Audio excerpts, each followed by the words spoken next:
There are significant new developments in the mysterious death of 18-year-old Nolan Wells that we want to talk about tonight. Count the categories on that list because the last one is the one nobody talks about.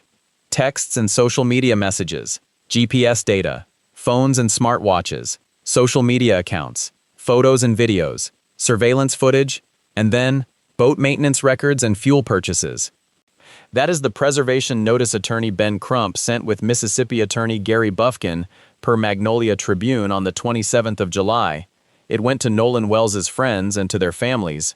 6 of those categories are about people.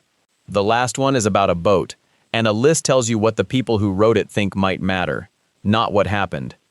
So this video follows one document. Nobody has been charged. Police have not named a suspect. That document is a preservation notice. And where it came from, who wrote it, who received it, and what it was built to do, tells you more than the list itself. It starts with 2 lawyers. Ben Crump represents Nolan's family. He's working with Gary Bufkin, a Mississippi attorney. According to Magnolia Tribune, reporting on the 27th of July, the 2 attorneys sent preservation notices to Nolan's friends and their families. Mississippi Public Broadcasting carried the same story. That's how you know it's real. 2 outlets, 1 document, reported 23 days after Nolan disappeared. So what exactly is a preservation notice? Think of it as a hold, not a subpoena. It doesn't force anyone to hand anything over. It says, keep this. Don't delete it. Don't let it get overwritten. Don't wipe that phone. Don't let that group chat disappear. Evidence lives in devices, and devices get cleaned, replaced, and lost every day. This notice is how lawyers stop that from happening before the investigation catches up. Now look at what the notice names: text messages, group chats, social media accounts, photos and videos, phones and laptops, GPS data, smartwatches, surveillance footage, and then fuel purchases, boat maintenance records. On a list about people, the boat shows up twice by name. Why would the boat be on that list? Because the boat is already in the record.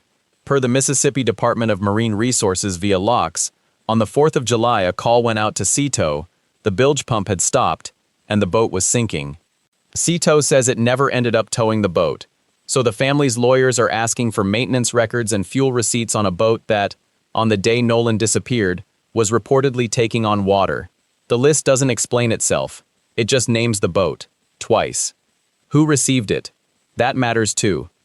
The notice went to the 3 friends who were on the boat, and to their families. These are the same young men Sheriff John Ledbetter told WLOX on the 16th of July his office has already interviewed. His office has interviewed more than 60 witnesses, and the FBI is helping with digital evidence, because Horn Island sits on federal land.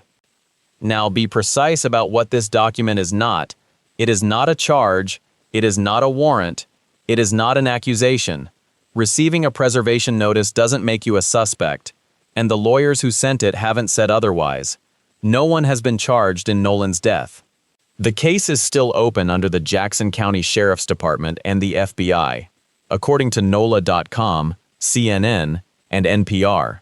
But here's the atmosphere that list landed in. According to WWL, The Grio, and ABC News, the friends on the trip have reported death threats and online harassment. One friend's attorney has sent a cease and desist letter, per Live Now, from Fox. A second federal file here concerns the threats themselves, who is sending them, not who is receiving them. Mississippi officials, according to Newsweek, have asked the public not to rush to conclusions. And according to WellBT, Public Safety Commissioner Sean Tindell has warned that a purported toxicology report circulating online is fraudulent.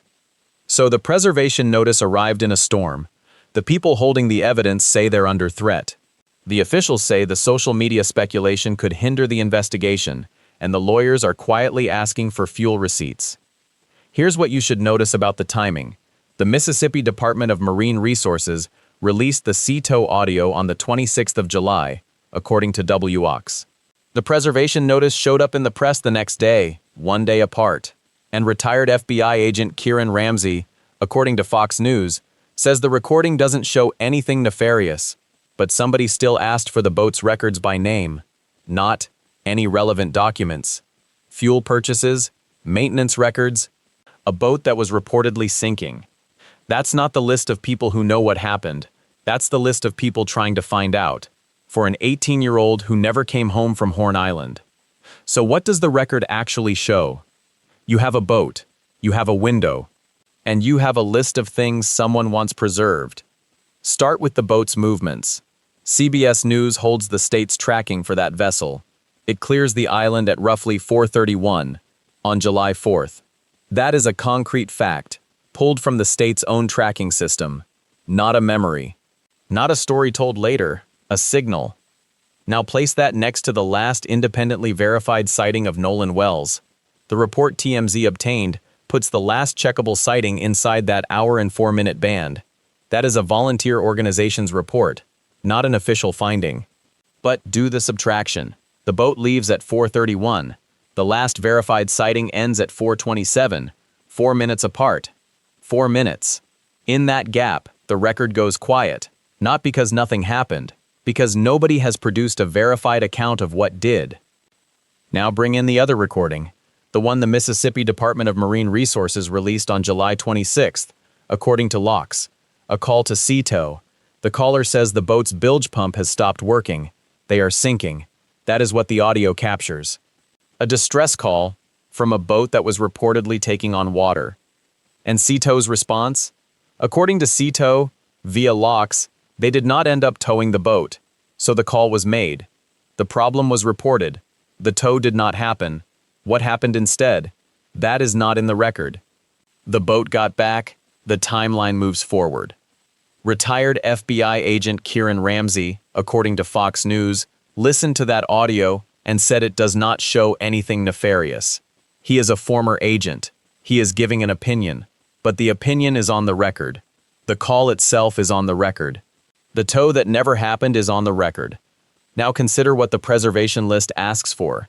Again, fuel receipts, boat maintenance records. According to the Magnolia Tribune and MPB, that is what the attorneys for the Wells family want preserved. Why fuel receipts? Because fuel purchases are a timestamp. They show when a boat was filled. They can show how far a boat could have gone. They are not a memory. They are a number on a slip of paper. And maintenance records? A bilge pump that stops working is a mechanical fact. If it failed, there is a reason. A maintenance record might show when that pump was last serviced, or when it was last replaced, or when it was last inspected. That is the kind of detail that does not lie. So the preservation list is not just a legal formality. It is a list of objects that could answer a specific question. What happened on that boat, in that 4-minute window, on the afternoon of July 4th? Now look at what happened after the boat returned. Nolan Wells was reported missing. His body was recovered on July 6th, according to CNN and WLOX, 2 days later. The official state autopsy was completed by July 31st, according to WLBT. Its results have not been made public. They are going to a grand jury. And the independent autopsy, commissioned by the family, returned a cause and manner of death of undetermined pending investigation, per ABC News and CNN. That phrase means the examiners could not establish what killed him. Not yet. So the record holds a distress call, a tow that didn't happen, a 4-minute gap, and an autopsy result that says undetermined, and a preservation notice that asks for fuel receipts and maintenance records. That is what the record appears to show: a boat in trouble, a call for help, a gap in time, and a list of objects that might explain what filled it. The question is whether those objects still exist, and that is where the story takes its next turn. Because the next turn in this case is not about what the record proves, it is about what it does not show. And that gap is the whole story. Start with the Sea Tow audio. The Department of Marine Resources released that call on July 26th, according to WLOX. A caller says the bilge pump stopped working. They are sinking. That is what the audio shows.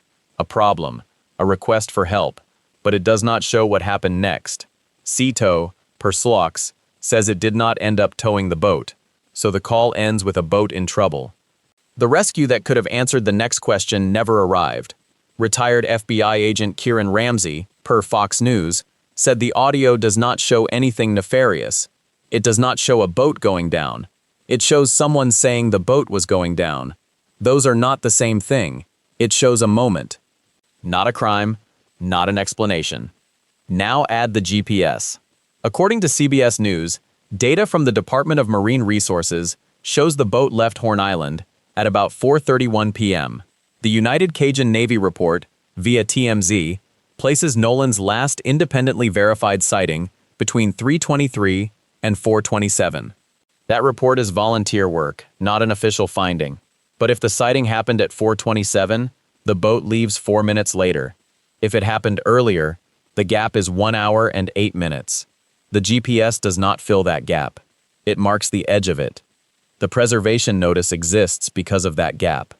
According to the Magnolia Tribune and MPB, attorneys Ben Crump and Gary Bufkin sent notices to Nolan's friends and their families. The list asks for texts, group chats, emails, phones, laptops, social media accounts, photos, videos, maintenance records, and fuel purchases. These can pin a moment to a minute. But a preservation notice is not an accusation, it is a procedural step. It says, keep these items intact. No one has been charged, according to NOLA.com, CNN, and NPR. The case remains under investigation by the Sheriff's Department and the FBI. Sheriff John Ledbetter, per WLOX, says more than 60 witnesses have been interviewed. The FBI is assisting with digital evidence because Horn Island is on federal land. The 3 friends on the boat have been interviewed. They are witnesses. The notice asks them to hold evidence. It does not accuse them. Now the autopsy.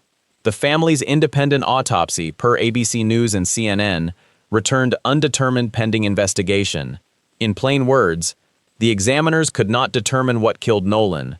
Per ABCL, the state finished its own examination at the end of July. Its results have not been made public. They are going to a grand jury, so the public has a placeholder, not an answer. Then there is the noise.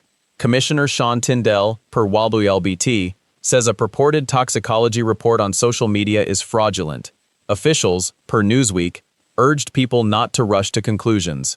The FBI, per Live Now from Fox, is investigating threats against the people who were with Nolan and against officials. Friends on the trip have reported death threats and online harassment, according to WWL, The Grio, and ABC News. One friend's attorney sent a cease and desist letter. That warning is part of the record too. What spreads online is not the same as what happened. Those threats do not tell us what happened on the boat. They tell us about the climate around the case, not the facts. So the public record is a series of negative spaces. A call without a rescue. A sighting without a precise time. An autopsy without a cause. A preservation list without a public result. It shows a boat in trouble, a gap in time, and a list of objects, but it does not show what actually happened. And that is where the grand jury comes in. The official autopsy is heading there. The sheriff's interviews are heading there. The digital evidence is heading there. The public record stops at the edge of the investigation. The grand jury sees what is behind it.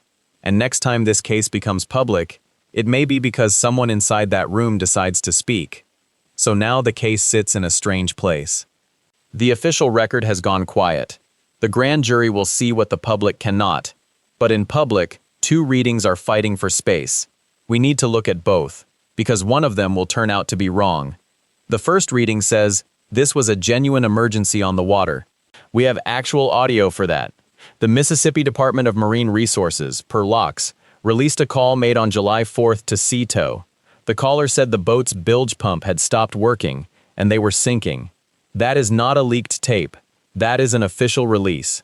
Retired FBI agent Kieran Ramsey, speaking to Fox News in late July, said the audio does not show anything nefarious. That is a former federal agent looking at the same recording and seeing a distress call. But then there is a detail that complicates the emergency reading. Sea-Tow says it did not end up towing the boat. Per WLOX, that is their account. So you have a boat that reports it is sinking, and a tow company that never towed it. That doesn't mean the emergency was fake. It means the story has a step missing. Now add the GPS. The Mississippi Department of Marine Resources, per CBS News, shows the boat left Horn Island at approximately 4:31 p.m., and according to a volunteer organization called the United Cajun Navy, Remember, their report is not an official finding. The last sighting outside sources could confirm came between 3:23 and 4:27. Do the math. The boat departs 4 minutes after the latest possible verified sighting. 4 minutes. That is not a contradiction, but it is a narrow window. The second reading starts from that narrow window. It asks, what happened in those 4 minutes, and what happened after? This is where the preservation list enters. Attorney Ben Crump, working with Gary Bufkin, sent notices to Nolan's friends and their families, per Magnolia Tribune and MPB. The list asks them to preserve texts, group chats, emails, phones, laptops, social media accounts, photos, videos, maintenance records, and fuel purchases. That is a long list. Some of it makes sense for any investigation, some of it is very specific. Fuel receipts, boat maintenance records, those are not things you preserve for a routine accident. But here is the line we are not going to cross. The notice preserves evidence. It does not convict anyone. So the competing readings look like this. Reading 1. A young man goes on a boat trip. The boat has mechanical trouble. He ends up in the water, and a chaotic scene turns tragic. Reading 2. There is more to the story, and the evidence that would prove it is in the hands of the people who were on the boat. The official record is not choosing a side yet. There is still no charge in this case, per NOLA.com, CNN, and NPR. By the sheriff's own count, more than 60 witnesses have been interviewed, per WLOX, and the friends from the boat have all spoken to investigators. They are not suspects, they are witnesses. And they are being threatened. The young men from the trip have received death threats and harassment, according to WWL, The Grio, and ABC News. Threats against them and against officials working the case are now part of an FBI investigation, per Live Now from Fox. That is where the second reading gets dangerous. That climate has already produced a fraudulent toxicology report. The state's Public Safety Commissioner Sean Tyndall has publicly called a circulating toxicology report fraudulent, per Wobble BT. And the same officials, per Newsweek, are warning that online speculation could slow the work. Here is what we are left with. We have a distress call. We have no tow. We have a departure time 4 minutes after the last verified sighting. We have a preservation list that asks for fuel records, and we have a grand jury that will see the autopsy results the public cannot see. One of the readings is a tragedy. The other is a suspicion. The difference between them might be sitting in one item on that preservation list, and it's not in the text messages. The preservation list is a question, not an answer, and the question it asks is simple. What were they preserving? 4.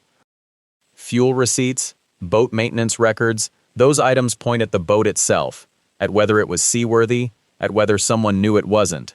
But a preservation notice preserves, it does not prove. So let's follow the items that would actually settle this. The official state autopsy was completed by July 31st, per WLB.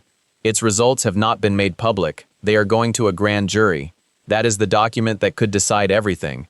Not the independent one, the official one. The independent autopsy, per ABC News and CNN, came back with a cause and manner of death of undetermined pending investigation. That phrase means the examiners could not establish a cause. Not yet. But the state's examiners had the body longer. They had more time. And their finding is sealed. A grand jury will see it before anyone else does. We will not. So what does a grand jury actually do here? It hears evidence. It decides whether there is enough to charge someone. The Jackson County Sheriff's Department and the FBI are still investigating, per NOLA.com, CNN, and NPR. No one has been charged, that is a fact. And the sheriff has said his office has interviewed more than 60 witnesses, per WLOX. 60 people, on a boat trip that started with 4. That number tells you how wide this investigation has spread. Now, the one piece of evidence we have heard, the CETO call. The Mississippi Department of Marine Resources released audio of a July 4th call, per WLOX. The caller said the bilge pump had stopped working.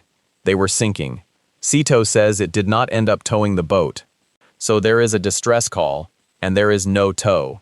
Retired FBI agent Kieran Ramsey has listened to that audio. His assessment, per Fox News, it does not show anything nefarious. That is one former agent's read. It is not the finding. but it is a voice of caution in a case where caution keeps getting drowned out. And then there is the GPS. Data from the Department of Marine Resources, obtained by CBS News, shows the boat left Horn Island at approximately 4:31 p.m. That is a state agency record.